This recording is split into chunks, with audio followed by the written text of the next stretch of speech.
तर एकनाथ शिंदेंचा वरळी, परळ, शिवडी आणि सायन कोळीवाड्यामध्ये प्रचार पाहायला मिळतोय। प्रचारासाठी हायटेक प्रचार बसचं नियोजन करण्यात आलं। या बसमध्ये सर्व कामांचा लेखाजोखा जो आहे तो देण्यात आला।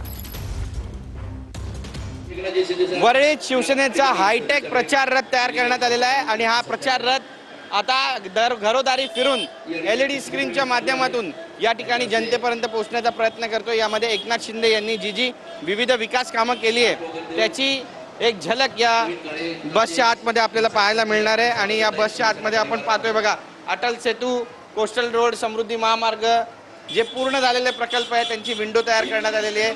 माझ्या लाडक्या भावाला मत धनुष्य बाणाला असं या ठिकाणी लिहिण्यात आले आणि जे दावे करण्यात आलेले आहेत शिवसेनेकडून त्यांच्या जाहीरनाम्यामध्ये त्यांचं सगळ्यांचं जे प्रेझेंटेशन आहे ते या ठिकाणी आहे। पूर्ण झालेल्या प्रकल्पांची एक विंडो तयार करण्यात आली आहे। कॅमेरा पर्सन योगेश गुरवसह गिरीश गायकवाड, TV9 मराठी, मुंबई।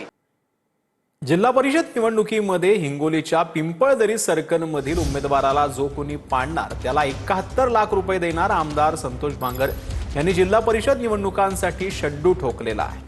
पिंपळदरीच्या यात्रेतील कुस्तीच्या मैदानातून संतोष बांगरांनी ही घोषणा केली। जिल्हा परिषदचा पैलवान तयार केला मी संजय भुरगे आमचा, याला जे कोणी पाडेल त्याला 51 लाखाची 71 लाख किती एका थाप मार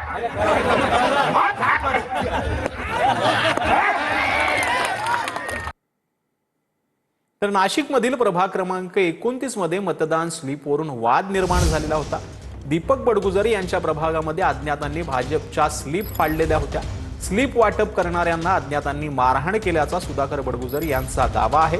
सुधाकर बडगुजर यांच्याकडून अंबड पोलीस ठाण्यामध्ये गुन्हा जो आहे तो नोंदवण्यात आला। एक 3-4 लोक आलेत आणि त्या स्लिपांचे आणि रजिस्टर दोघंही पानं फाडलीत आणि त्या 2-3 मुलांच्या एकाने मुस्काटीत मारली आणि पळून गेले तिथून। मारहाण आता कोणी केली माहीत नाही, सांगता येणार नाही, कारण ते मुलं काही त्यांना ओळखत नाही।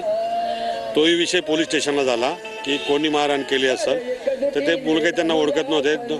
4 मुलं आलेत आणि येऊन त्यांनी 1-2 फटके लावले आणि ते पानं फाडून घेऊन गेले। आपण कोणाविरोधात तक्रार दाखल केली आहे? मी आता तक्रार दाखल केली, असा प्रकार झाला। एक त्या ठिकाणी NC नोंदवलेली आहे। तर बातमी आहे मुंबईतून। उपमुख्यमंत्री शिंदे ठाकरेंच्या शिवसेनेच्या नेत्यांच्या भेटीला पोहोचलेले आहेत। एकनाथ शिंदे ठाकरेंच्या शिवसेनेचे माजी आमदार दगडू सकपाळांच्या भेटीला गेल्याची माहिती मिळते। ठाकरेंकडून मुलीला तिकीट नाकारल्यानं दगडू सकपाळ हे नाराज असल्याची माहिती मिळते। शिंदेंसह निलेश राणे हे दगडू सकपाळ यांच्या भेटीला गेल्याची माहिती आता समोर येते।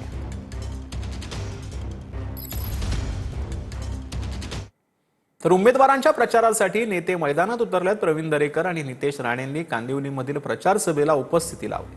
कांदिवली पूर्वेच्या वॉर्ड क्रमांक 26च्या उमेदवार प्रीती पणागळेंच्या प्रचार सभेला दोन्ही मंत्री उपस्थित होते। हॅलो मी थोडं 2 मिनिटं मॅडमला थांबवतो। पाऊस येण्यापूर्वी कसा बेडूक डराव त्या ठिकाणी करतो तसं मुंबई महाराष्ट्रापासून अलग होणार आहे। मराठी माणसांसाठी जागा हो असं बोलायला लागलं की समजायचं निवडणूक आली। बरोबर आहे? काय केलं मराठी माणसांसाठी? आज मराठी माणूस मुंबईतनं हद्दपार झाला, तिकडे वसई विरारला गेला, कसाऱ्यापर्यंत गेला, काही लोक गावाला गेले। तर विधिमंडळातील राजकीय पक्षांचा मुख्य प्रतोद आणि प्रतोद यांना मंत्रिपदाचा दर्जा जो आहे तो मिळणार आहे।